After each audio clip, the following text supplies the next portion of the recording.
नमस्कार, मैं हूँ मनविंदर। आप सभी राष्ट्रवादियों का एमबीएन नेटवर्क में एक बार फिर से बहुत-बहुत स्वागत है। अभिषेक बनर्जी की आज यानी कि 8 जून को सीबीआई के सामने पेशी है, लेकिन ये महाशय दिल्ली आ गए हैं। तो सवाल ये है कि ममता बनर्जी और अभिषेक बनर्जी को वो दृश्य भयभीत कर रहे हैं जो इन दिनों सोशल मीडिया पे बहुत आम देखे जा सकते हैं। कैसे लोग भ्रष्टाचारियों के खिलाफ उनका गुस्सा दिखाई दे रहा है। देख रहे हैं कि उनके गले में जूतों की माला है, अंडों की बौछार है। तो अरेस्टिंग का डर ममता और अभिषेक को भी है, ये भी एक सवाल है। और सबसे दिलचस्प ये है कि अरविंद केजरीवाल से ममता बनर्जी मिलती हैं। तो अंदर खाने चल क्या रहा है? क्या स्ट्रैटेजी इनकी है? इसे समझते हैं। मेरे साथ जुड़ चुके हैं राजनीतिक विश्लेषक एकलव्य सिंह जी। एकलव्य जी, नमस्कार, बहुत-बहुत स्वागत है आपका। मैम नमस्कार। नमस्कार मैम। एकलव्य जी, चुनाव में ऐतिहासिक हार मिली है टीएमसी को, और अब ये जो अंदर आग लगी हुई है टीएमसी में, वो बिल्कुल बेकाबू हो गई है। इसकी लपटें कोलकाता नगर निगम तक पहुंच चुकी हैं। पहले इससे विधानसभा के 58 विधायकों ने अपना अलग गुट बनाया, और जो सबसे मजबूत मुस्लिम चेहरा माने जा रहे थे इनके, फिरहाद हाकिम, कोलकाता के मेयर पद से इस्तीफा दे चुके हैं। ये एक बड़ा झटका था, लेकिन रविवार को जो कुछ भी हुआ, उसने टीएमसी सुप्रीमो, मतलब अभी तो अपने आप को सुप्रीमो ही मान के चल रही हैं, अंदर से इनको पूरी तरह से झकझोर दिया है। ये उनके लिए बहुत भारी बेइज्जती भी है। और इसके बाद देखिए, ये दिल्ली आ जाती हैं। अभिषेक बनर्जी पहले से ही दिल्ली में है। तो ये सब चीज़ें कैसे देखते हैं आप? देखिए मैम, मुझे लगता है कि थोड़ा-सा हम इससे पास्ट में अगर जाएँगे, तो जब रेखा गुप्ता जी दिल्ली की मुख्यमंत्री बनी, उससे पहले ममता बनर्जी जी को एक भारत में एक महिला सशक्तिकरण का एक सिंबल माना जाता था। एकमात्र मुख्यमंत्री थी, महिला मुख्यमंत्री पूरे भारतवर्ष में। और वही मुख्यमंत्री कुछ ही क्षण में एक तरह से महिला अत्याचार का अभिप्राय बन गई। तो देखिए मैम, जिस तरह की जनता की हम प्रतिक्रिया देख रहे हैं बंगाल में, किसी नेता को आज आपने शायद देखी हो, हावड़ा में एक टीएमसी के नेता को जूते की माला पहना के और उसका मतलब उसके बाल छिलवा के और उसे परेड करा रहे थे लोग। तो हालांकि मैम, अगर मैं व्यक्तिगत तौर पे बोलूं, तो मुझे लगता है कि सरकार को शायद थोड़ा और ध्यान देना पड़ेगा इस बात पे कि लॉ एंड ऑर्डर सिचुएशन जो है वो कंट्रोल में रहे। परंतु मैम देखिए, ये लोगों की भावनाएं हैं, ये उन लोगों की भावनाएं हैं जिनने इस अत्याचार, गुंडागर्दी, इन सब चीजों को बहुत लंबे समय से झेला है। और अब हो सकता है कि मैम लोगों में ये भावना हो कि ठीक है, 5-6 पुलिस के डंडे ही तो खाने पड़ेंगे ना, वो डंडे खा लेंगे लेकिन इन लोगों को नहीं छोड़ेंगे। तो इस तरह की लोगों की मैम संवेदनाएं और भावनाएं और इस तरह के चीजें चल रही है वहां पे। तो बहुत ही यूनिक सिचुएशन है। जहां तक अभिषेक बैनर्जी के साथ जो उनके चेहरे पे अंडा फोड़ा गया और जो उनकी हालत करी गई, वो भी लोगों ने अपनी आंखों से देखा है, उसको ज्यादा समय हुआ नहीं है। अब मैम, पता नहीं आपको ध्यान हो नहीं हो, अभी कुछ दिन पहले की बात है, ममता बनर्जी जी के ऊपर भी स्वयं एक एफआईआर हुई है।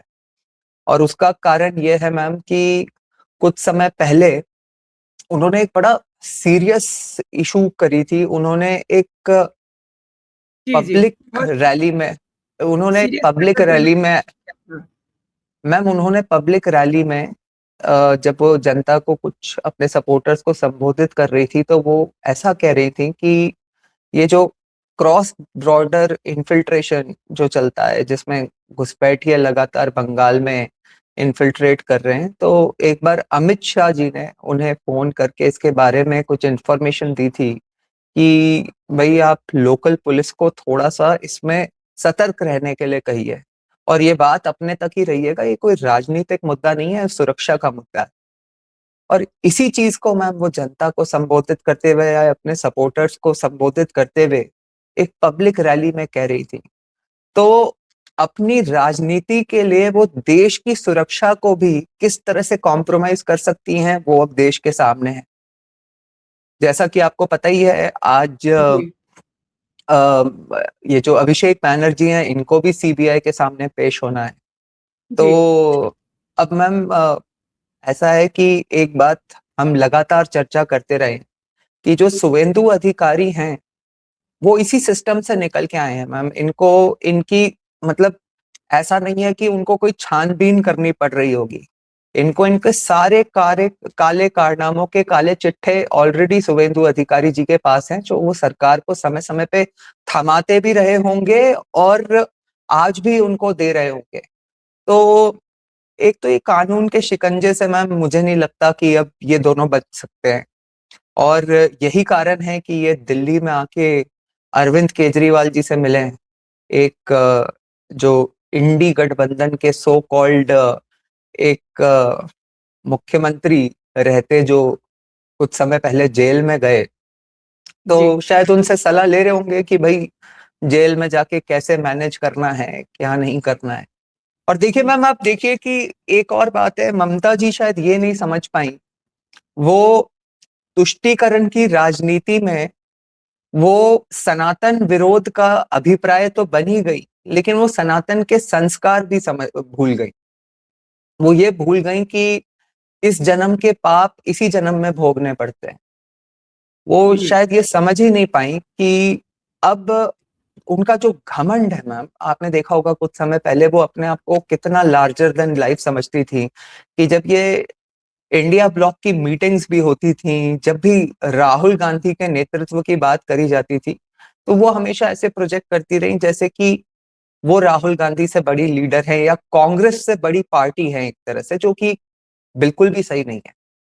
भाई ठीक है, आप मतलब एक रीजनल पार्टी हो, वेस्ट बंगाल में आप बहुत स्ट्रांग थे, लेकिन एक प्रैक्टिकल सच्चाई यह है कि कांग्रेस की लीडरशिप के बिना ये जो सारी संयुक्त ऑपोजिशन पार्टीज हैं वो कभी मोदी का मुकाबला नहीं कर सकती। और ये भी एक फैक्ट है कि कुछ भी कारण रहा हो, लेकिन 99 सीट्स तो कांग्रेस ही लेके आई थी ना 2024 के चुनाव में। तो जिस तरह से वो लगातार राहुल गांधी और गांधी परिवार की बेइज्जती करती रही, और अब देखिए मैम वही पहुंची हैं दिल्ली अपना अस्तित्व बचाने के लिए। वो सच्चाई ये है, आपने देखा होगा कि 2-3 बार लगातार जब भी उनके साथ या अभिषेक बैनर्जी के साथ कोई घटना हुई, तो वो लगातार कहती है राहुल गांधी ने मुझे फोन किया, राहुल गांधी ने मुझे फोन किया, उन्होंने कहा कि अगर अभिषेक को कोई प्रॉब्लम हो तो मैं उनको हैदराबाद शिफ्ट करा देता हूँ, ये करा देता हूँ, वहां इलाज हो जाएगा, ये हो जाएगा। क्या हो गया भाई? आप तो मानते थे कि राहुल गांधी तो एक बहुत कमजोर व्यक्ति है और उसी की वजह से ही आपका जो संयुक्त विपक्ष है वो इतना कमजोर है। अब उस कमजोर व्यक्ति की शरण लेने में आप क्यों पहुंच गए हो दिल्ली? इसका दूसरा जो सबसे बड़ा कारण है मैम कि अभी कुछ दिन पहले, मेरे ख्याल से 3 दिन पहले, इन्होंने एक मीटिंग बुलाई थी, जिसमें कि इन्होंने अपने सारे जो इनके लगभग 42 सांसद हैं राज्यसभा लोकसभा के मिला के, उनको एक मीटिंग के लिए बुलाया था। 6 सांसद पहुंचे थे मैम, 6। जी और एक तो जो इनकी सबसे फेमस सांसद हैं, जो बहुत ही मुखर और प्रखर प्रवक्ता मानी जाती हैं, वो तो विदेश घूम रही हैं। जी जी सुनने में आ रहा है कि इनसे टच में ही नहीं है। तो अब मैम क्या है कि ये कुछ समय में मॉनसून सेशन भी आने वाला है, और जिस तरह से करीब इनके जो भी 70-80 एमएलए हैं, उनमें से जो 59 इनसे छिटके हैं, ये भी सुनने में आ रहा है कि इनके करीब 80-90% सांसद भी इनसे छिटकने वाले हैं। अब वो बीजेपी ज्वाइन करें या नहीं करें ये तो मुझे पता नहीं मैम, लेकिन आपने देखा होगा कि ये जो स्ट्रीट्स पे जो दुर्गति हो रही है ना इन लोगों की, इन सांसदों को पता चल चुका है कि अगले चुनाव में हमें फिर जनता के बीच में जाना है, और जनता की प्रतिक्रिया हमारे लिए ये है। तो आने वाले चुनाव में ममता के साथ दिखते, अगर हम ममता के साथ खड़े दिखे तो हमारे, या अभिषेक बैनर्जी के साथ हम खड़े रहे, जो सो कॉल्ड ये जो डायमंड हार्बर मॉडल था, तो जनता जी हमारा क्या हश्र करेगी? तो मुझे लगता है मैम कि ये बहुत इंटरेस्टिंग और एक हिस्टोरिकल अपॉर्चुनिटी है बीजेपी के लिए। और जो महिला आरक्षण और डीलिमिटेशन का बिल है, जिसमें अभी बीजेपी हाल फिलहाल सफलता प्राप्त नहीं कर पाई थी, तो मुझे ऐसा लग रहा है मैम कि एक तो ये फैक्टर, और उसके अलावा दूसरी जगह जो कांग्रेस ने टीवीके से मैम गठबंधन कर लिया, उसके बाद डीएमके जिस तरह से उनसे छिटकी है, और डीएमके के मैम कुछ नेता पब्लिकली कह चुके हैं कि हम इशू बेस्ड सपोर्ट बीजेपी को देने के लिए तैयार हैं। तो मुझे ऐसा लगता है कि मैम इस मॉनसून सत्र में ही कोई बड़ी बात नहीं होगी यदि अगर ये बिल्स री इंट्रोड्यूस करे जाते हैं, और इशू बेस्ड सपोर्ट ये जो टीएमसी के सांसद हैं और डीएमके के सांसद हैं वो भारतीय जनता पार्टी या मोदी सरकार को देके और इस बिल को पास करा दें।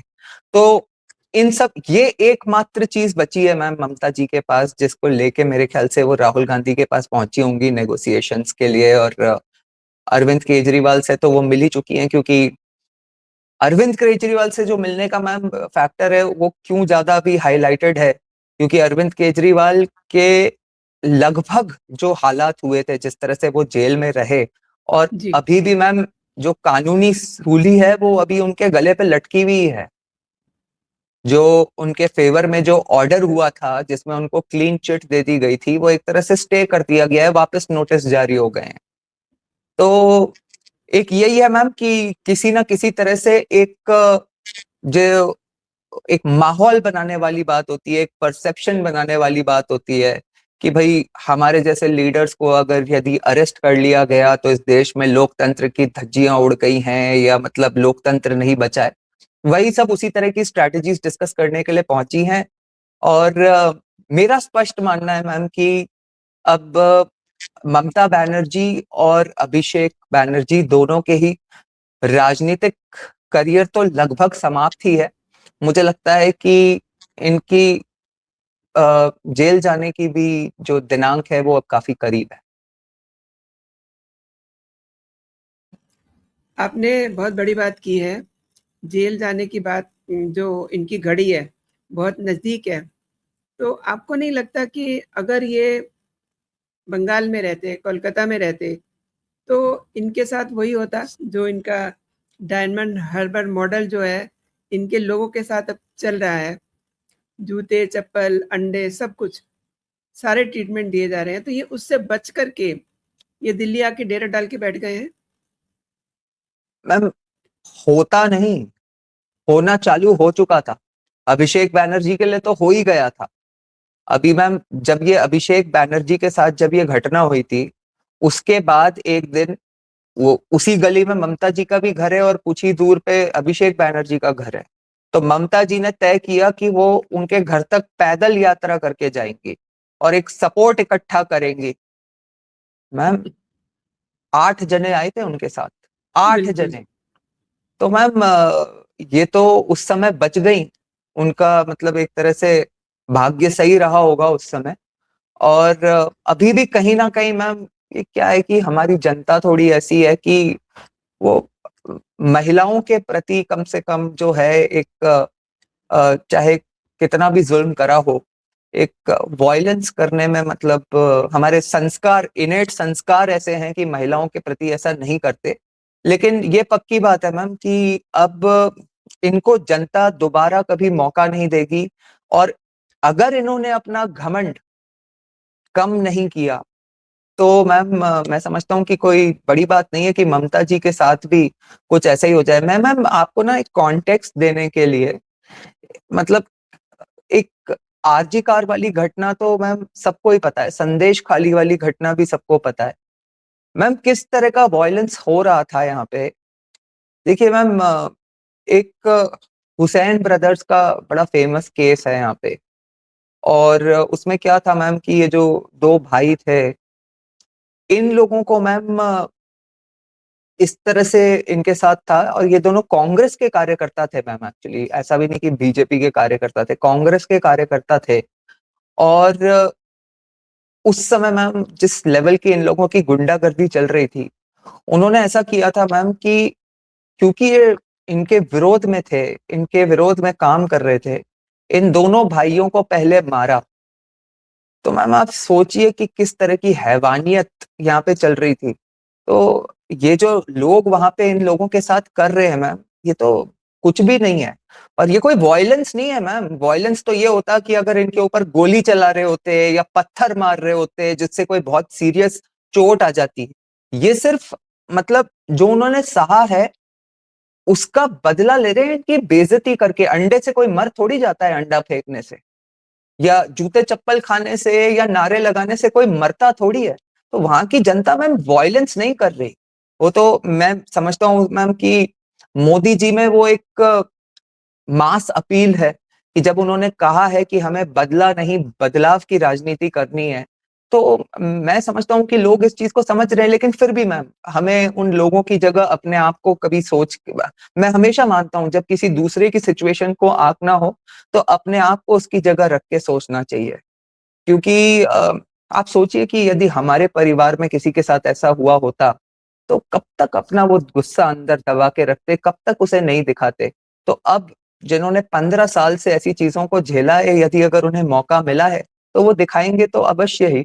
और इसीलिए शायद जैसा कि आपने कहा कि इन लोगों का अगर अरेस्ट हुआ या वहां पे इधर उधर भागने की कोशिश करी, तो ये जनता की जो मतलब क्रोध है जब हमें दिखाई दे रहा है तो इन लोगों को भी आभास तो होगा ही। तो वहां पे तो इनके साथ कुछ भी हो सकता है, इसीलिए दिल्ली आके बैठे हैं। लेकिन इसका मतलब ये कतई नहीं है कि वो कानून के शिकंजे से बच जाएंगे। इनके दिन नंबर्ड ही हैं। एंड एकलव्य, ममता के प्रति इतनी नफरत, अभी मैं देख रही थी, ये अपनी ही कंस्टिट्यूंसी में गई, वहां किसी ने इनको मतलब नमस्ते तक नहीं बोली। देखिए मैम, मैं आपको बताऊं कि आज एक कॉकरोच जनता पार्टी के विषय में मैंने एक पोस्ट डाला था। तो उसमें एक व्यक्ति थे जिनसे एक छात्रा पूछ रही थी, मोदी विरोधी व्यक्ति थे। उनसे एक छात्रा ने पूछा कि मैं कॉकरोच जनता पार्टी को क्यों सपोर्ट करूं जब वो उमर खालिद जैसे व्यक्ति की बेल के लिए, उसके रिलीज के लिए मतलब बातें कर रही है, तो मैं क्यों क्यों ऐसी पार्टी को सपोर्ट करूं। तो मैम वो जो व्यक्ति जो कि इस छात्रा के बाप की उम्र के रहे होंगे, उन्होंने कहा कि उमर खालिद ने क्या तुम्हारी इज्जत लूटी है क्या। तो मैम सोचिए कि ये मोदी विरोध में इन लोगों में किस लेवल की नफरत भर जाती है। तो मैंने तो ये पोस्ट डाली थी मैम। अब इस पे एक व्यक्ति है मैम, अगेन मोदी का विरोध है। अब उन्होंने मैम क्या कमेंट करा उस पोस्ट के ऊपर कि भाई दोनों तरफ इसी तरह के लोग हैं, और जैसा पक्ष वैसा विपक्ष, हर तरफ ऐसे ही गंदे लोग भरे हुए हैं, इसीलिए देश का ये हाल है। तो मैम मैंने उन्हें बड़ी विनम्रता से लिखा कि मुझे ऐसा लगता है कि कहीं ना ये जो मानसिकता है ना, इसी के कारण ये हालात हैं। और मैम देखिए, मैं मानता हूं कि ये बीजेपी में ना कहीं एक कोर स्ट्रेंथ यही है। ये जो मोदी शाह की लीडरशिप वाली बीजेपी है ना, इसमें एक कोर स्ट्रेंथ यही है कि वो अपने कार्डर को इस तरह से मोटिवेट कर सकते हैं। आप देखिए मैम, मुझे ऐसा लगता है कि अच्छे अच्छे बड़े बड़े वीर लोग भी ना, जिनके घर में उनके लोगों के साथ ऐसा हो रहा हो या उनकी परिवार की महिलाओं के साथ ऐसा हो रहा हो ना, मैदान छोड़ के भाग जाते हैं। परंतु वो यहाँ पे मैम मैदान छोड़ के भागे नहीं, क्योंकि यहाँ पे मैम एक ऐसी सिचुएशन हो चुकी थी कि ये राष्ट्रीय सुरक्षा का मुद्दा बन चुका था। आज मैम आपने देखा होगा कि जो एक डेमोग्राफी के बारे में जो मोदी जी ने पिछली 15 अगस्त को लाल किले के पटल से उन्होंने डेमोग्राफिक मतलब चेंज कितनी बड़ी चैलेंज है हमारे देश में, उसकी बात करी।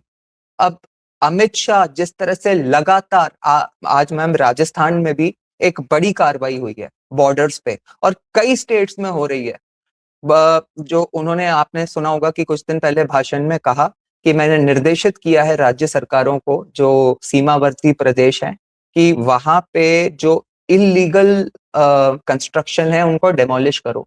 जब एक अच्छा एडमिनिस्ट्रेटर, एक अच्छा पॉलिटिशियन भी होता है, तो उन्होंने इस बात को समझ लिया था कि अब जनता का पूरा, हमें बस ये इंश्योर करना है कि वहां पे फ्री एंड फेयर इलेक्शंस हो जाए। जनता का जो जनमानस है वो इसके पक्ष में है कि इस राज्य को अब हर हालत में बचाना है।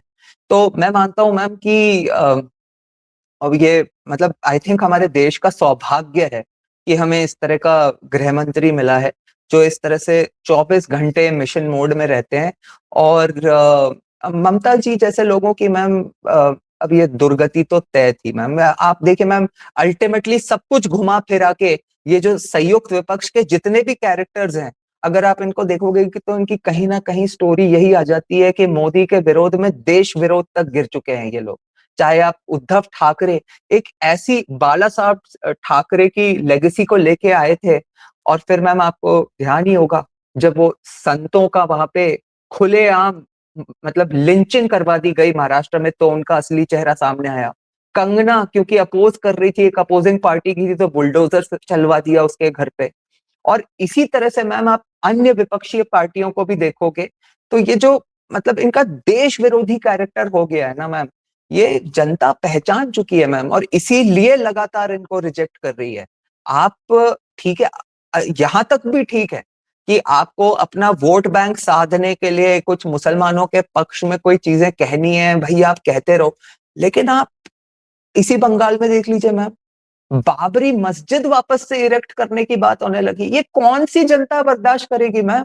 कोई भी नॉर्मल जिसमें मतलब 500 साल के बाद इस देश में फाइनली राम मंदिर बन के खड़ा हुआ, और उस पे जो मतलब बाबरी मस्जिद खड़ा हुआ था, जिसको ढाया ही गया उसको बनाने के लिए, इतनी मुश्किल से हिंदुओं ने ये लड़ाई लड़के धरातल पर जीती। वो कह रहे हैं कि वो बाबरी मस्जिद, अरे बंगाल का बाबरी मस्जिद से क्या लेना देना है भाई? और मैम अगर ममता जी में मतलब मैं कहता हूं कि थोड़ी सी भी सनातन के लिए होती तो कम से कम उस जहांगीर, वो क्या मैम उसका मैं नाम ही भूल रहा हूँ, ये नाम था शाहजहान शेख। अब मैम इसको कम से कम उठा के कम से कम जेल में तो डालना चाहिए था कि इस तरह की बात भी कैसे कर सकते हो। उसने अच्छा, वो उनका जब नाम था हुमायूं कबीर। हुमायूं कबीर में जब उसने कहा कि मैंने करीब 1 करोड़ ईंटें इकट्ठी कर ली हैं, तो उसी समय पकड़ के जेल में डालना चाहिए था। इसमें कहाँ इतनी तकलीफ थी भाई?